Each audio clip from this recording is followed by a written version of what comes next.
إليكم إذ كنتم أعداء فألف بين قلوبكم فأصبحتم بنعمته إخوانا وكنتم على شفا حفرة من النار فأنقذكم منها كذلك يبين الله لكم آياته لعلكم تهتدون صدق الله العظيم. أما بعد أوصيكم وإياي بتقوى الله وطاعته فقد فاز المتقون. Hadirin akhi fillah sidang jamaah Jumaat rahimakumullah. Sebagai muqaddimatul khutbah pada hari ini, yang pertama, bersama-sama kita tingkatkan ketakwaan kita kepada Allah Azza wa Jalla. Karena hanya takwa modal terbaik kita untuk menghadap ke hadirat Allah Azza wa Jalla. Dengan apa cara takwa ini? Imtithalu awamirillah, mengikuti serta mengerjakan segala apa yang diperintahkan oleh Allah, serta menjauhi wajtinabu nawahihi, menjauhi tidak mengerjakan segala apa yang dilarang oleh Allah Subhanahu wa taala. Yang kedua, bersama-sama kita perbaharui iman kita. Ini berlandaskan himbauan Rasulullah sallallahu alaihi wasallam kepada sahabatnya, tentunya kepada kita semua. Kata baginda Muhammad sallallahu alaihi wasallam, "Jaddidu imanakum." Perbaharuilah iman kalian. Sahabat bertanya, "Ya Rasulullah, bagaimana kita untuk memperbaharui iman kita?" Perbanyaklah membaca la ilaha illallah. Mudah-mudahan dengan kalimat ini kita dihidupkan, dan mudah-mudahan kita diwafatkan dengan kalimat la ilaha illallah, dan juga mudah-mudahan kita dibangkitkan kelak dengan kalimat la ilaha illallah. Yang ketiga, ada salah satu sunnah yang sudah pun jarang kita lakukan, hampir-hampir tidak dikerjakan sunnah ini, padahal sangat besar pahalanya. Sunnah apakah itu? Adalah membaca suratul Kahfi. Di hari Jumat ini Rasulullah sallallahu alaihi wasallam bersabda, "Man qara'a suratal Kahfi yaumal Jum'at." Barang siapa yang membaca surah Kahfi pada hari Jumat. Kapan hari Jumat? Mulai terbenamnya matahari maghrib hari Kamis malam Jumat hingga hari ini terbenamnya matahari. Itulah hari Jumat. Maka apa pahalanya? Adha'a lahu nurun bainal jum'atain. Allah akan berikan nur, hidayah daripada Allah kepada kita dari Jumat, bainal jum'atain, antara Jumat ini ke Jumat berikutnya. Itulah kalaulah kita insya-Allah istiqamah, terus Allah berikan pahala itu, nur cahaya daripada Allah. Bersama-sama kita untuk ingatkan saudara kita, anak-anak kita, tetangga kita untuk membiasakan membaca suratul Kahfi. Mudah-mudahan kita dapat hidayah dari Allah Azza wa Jalla. Kemudian kemungkinan suratul Kahfi terlalu panjang, Ustaz. Karena itu 5 lembar.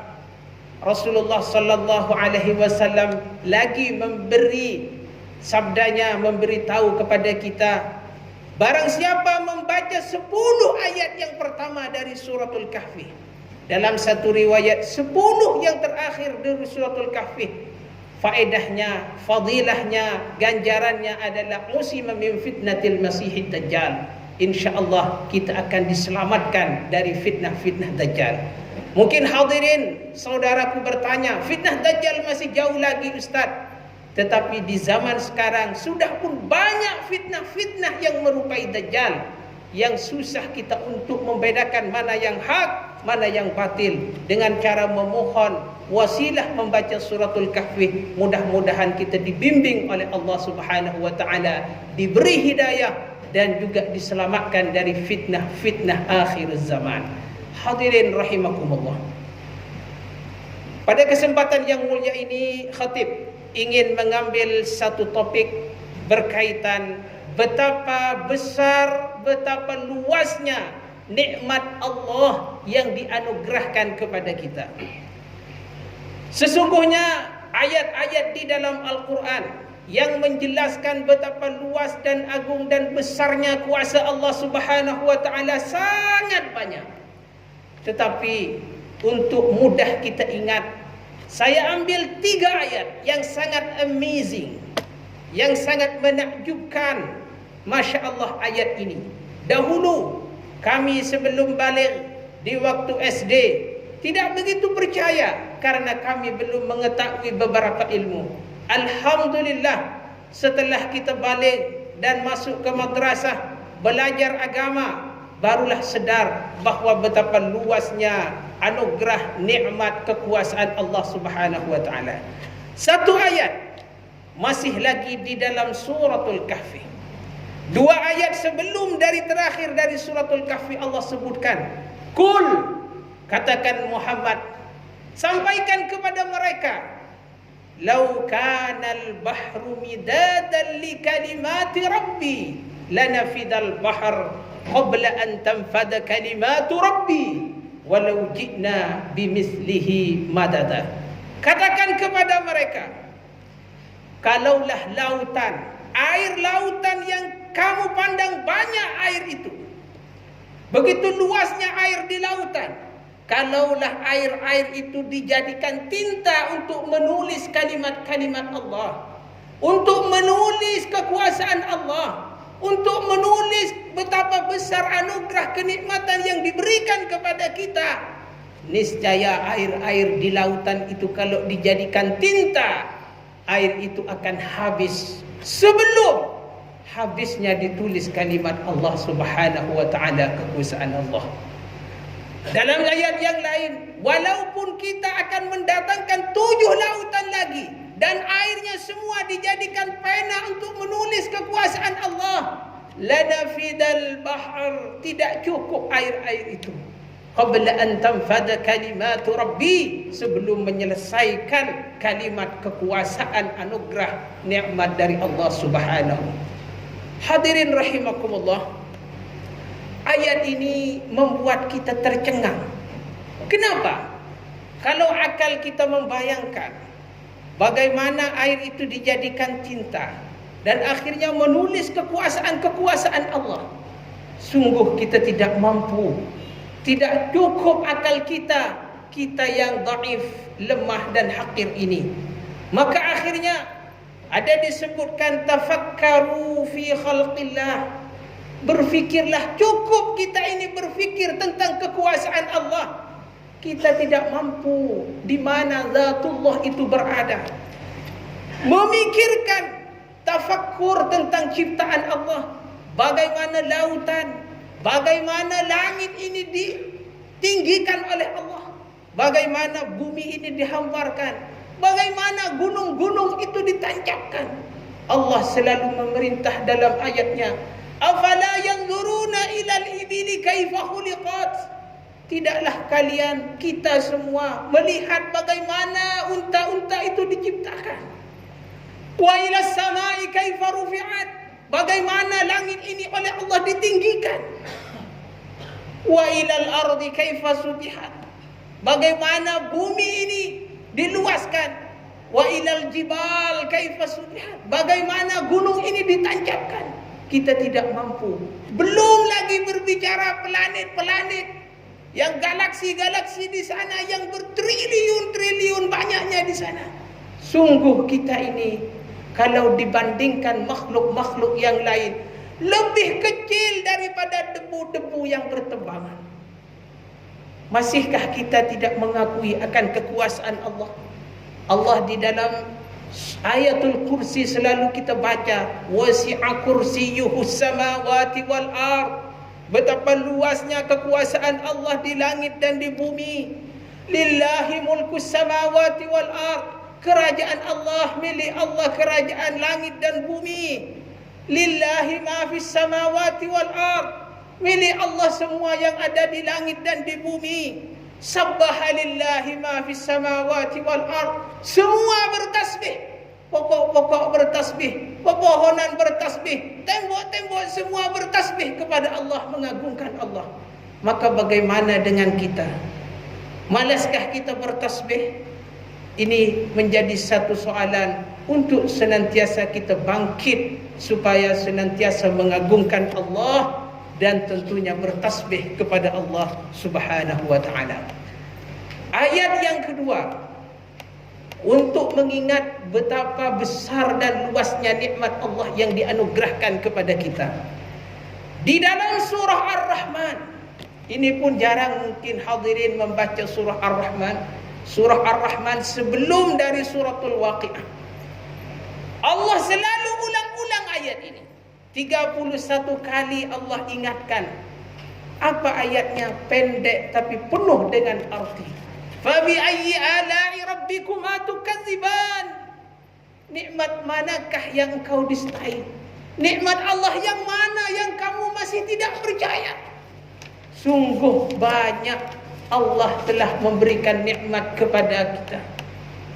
Allah dalam ayat yang lain, wa atakum min kulli ma sa'altumuh. Allah sudah memberi semua apa yang kamu kehendaki demi kebaikan kamu, demi kebaikan kita, hatta kepada sesuatu yang tidak kita minta pun Allah ciptakan.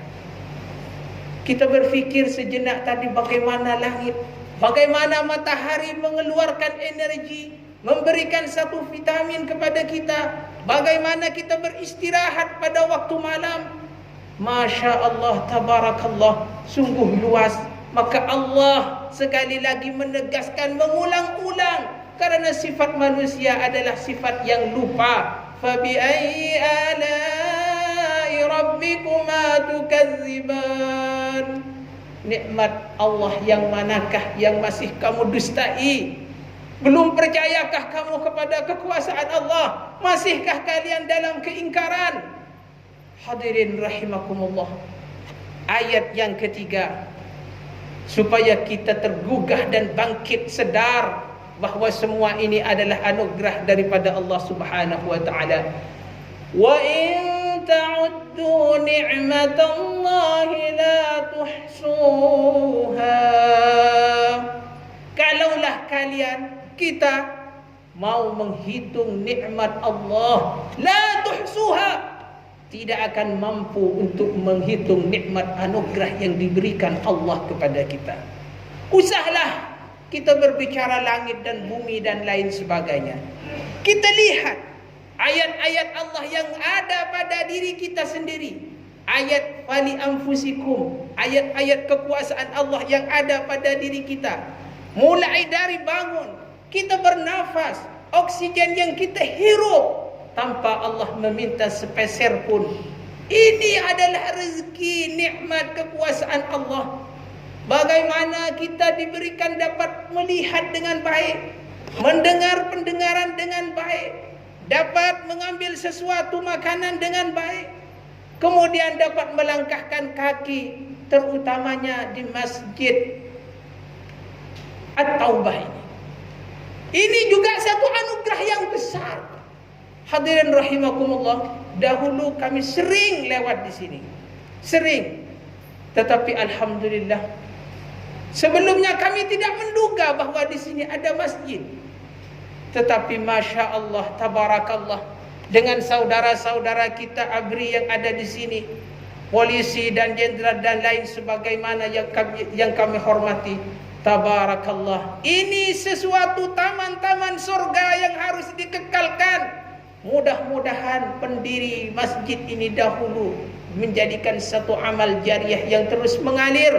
Inilah taman-taman surga, kata Rasulullah sallallahu alaihi wasallam. Berhentilah kamu di satu tempat yang ada di taman surga itu. Sahabat bertanya, ya Rasulullah, adakah di dunia taman surga? Ya, ada. Di tempat di mana itu mengingat Allah, itulah taman-taman surga yang ada di dunia. Maka nikmat yang terbesar adalah nikmat Islam, iman dan ihsan. Kita tidak begitu merasai bahawa ini iman yang nikmat yang sangat besar. Karena apa? Karena sejak lahir pun kita sudah Islam.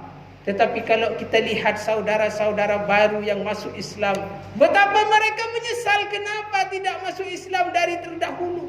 Dia merasai nikmatnya Islam dan iman.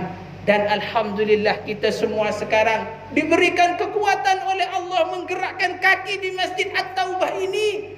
Inilah nikmat yang luar biasa, tidak ada bandingannya selain nikmat-nikmat yang lain. Mudah-mudahan kita diwafatkan dalam keadaan Islam dan iman. Hadirin rahimakumullah.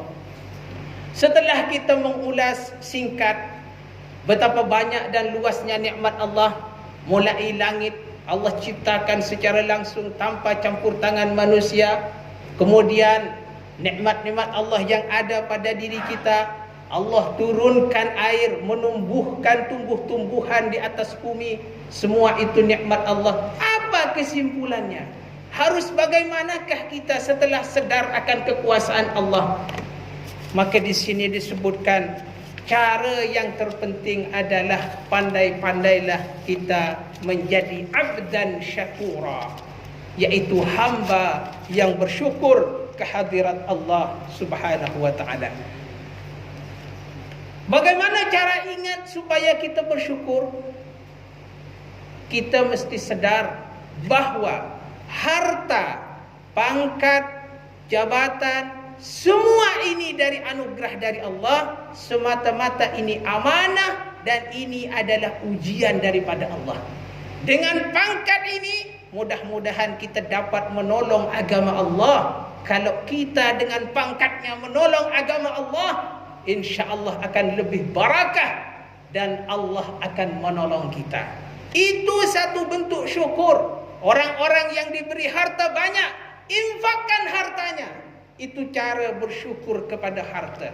Orang-orang yang diberikan ilmu yang luas, sebarkan ilmunya. Itu satu bentuk syukur kepada Allah atas ilmu yang diberikan. Orang-orang yang diberikan pangkat, maka gunakanlah pangkat itu untuk menolong agama Allah. Maka saya berhusnuzan kepada hadirin rahimakumullah saudaraku, mudah-mudahan kita semua mendapatkan ridha daripada Allah serta mendapatkan syafaat dari Rasulullah sallallahu alaihi wasallam. Mudah-mudahan pertemuan ini bukan sekedar di sini, tetapi bertemu kelak di akhirat bersama Rasulullah sallallahu alaihi wasallam. Mudah-mudahan ini bermanfaat kepada kita semua. Akhirul kalam aqulu qawli hadha wa astaghfirullahal azim li wa lakum wa lisairil muslimin wal muslimat wal mu'minin wal mu'minat fastaghfiruhu innahu huwal ghafurur rahim.